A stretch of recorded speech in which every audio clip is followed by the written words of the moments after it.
আসসালামু আলাইকুম, আপনারা সবাই কেমন আছেন? আশা করি ভালো আছেন। আমি আলহামদুলিল্লাহ ভালো আছি। আজকে আপনাদের সাথে বেসনের ফুরুলি দিয়ে রুই মাছের একটি তরকারি শেয়ার করব। কথা না বাড়িয়ে চলুন শুরু করা যাক।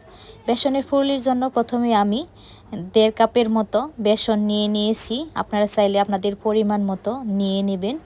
এরপরে 1 চিমটি পরিমাণে সামান্য পরিমাণে আর কি বেকিং সোডা দিয়ে দিলাম। এরপরে হাফ চা চামচ লবণ পরিমাণ মতো আর কি, হাফ চা চামচ মরিচের গুঁড়া, হাফ চা চামচ হলুদের গুঁড়া, হাফ চা চামচ ধনিয়া গুঁড়া। এরপরে দিয়ে দিব আমি ম্যাগি মশলা। ম্যাগি মশলাটা দিয়ে একটু একটু পানি দেব আর হাত দিয়ে ভালো করে মেখে মেখে স্মুথ একটি ব্যাটার তৈরি করে নেব। ব্যাটারটা আপনারা এমন তৈরি করে নেবেন যে মাখতে মাখতে আপনারা হাত দিয়েই বুঝতে পারবেন কেমন হয়েছে। এরপর একটি গ্লাসের মধ্যে পানি নিয়ে পরীক্ষা করে দেখবেন, যদি ভেসে ওঠে তাহলে বুঝবেন যে আপনাদের ব্যাটারটা ঠিকমতো হয়ে গেছে।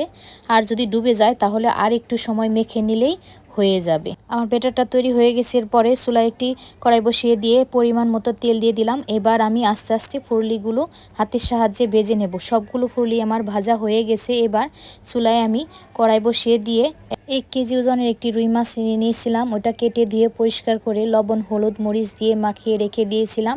ওটা এখন ভেজে উঠিয়ে নেব, লাল লাল করে ভেজে নেব আর কি। আমি ফুরুলি ভেজেছি যে ওই কড়াইতেই মাছটা ভেজে উঠিয়ে নিলাম।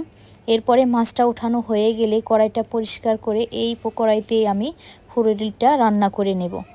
চুলায় পরিষ্কার করে নিয়েছি কড়াইটা, এবার চুলায় বসিয়ে দিয়েছি।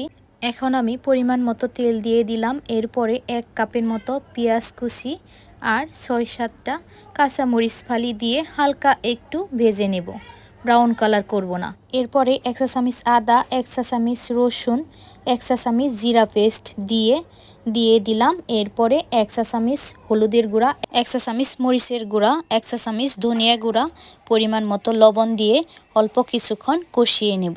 এরপরে 1 কাপের মতো পানি দিয়ে আবারও একটু কষিয়ে নেব। অন্যদিকে আমি ফুরুলিগুলো ভেজে রেখেছিলাম, ওগুলার যে বাড়তি বাড়তি অংশ আছে এগুলো একটু সাইজ করে সুন্দর করে নেব।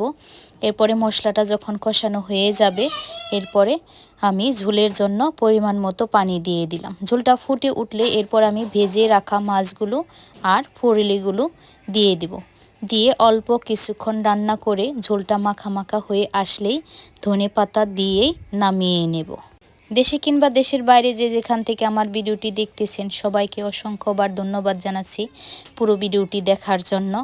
আর ভিডিওটি দেখার পরে সুন্দর সুন্দর কমেন্টের জন্য আবারও ধন্যবাদ জানাচ্ছি। আমার এই রেসিপিটি যদি ভালো লেগে থাকে অবশ্যই আমার চ্যানেলটি সাবস্ক্রাইব করবেন। ভালো থাকবেন, সুস্থ থাকবেন। আল্লাহ হাফেজ।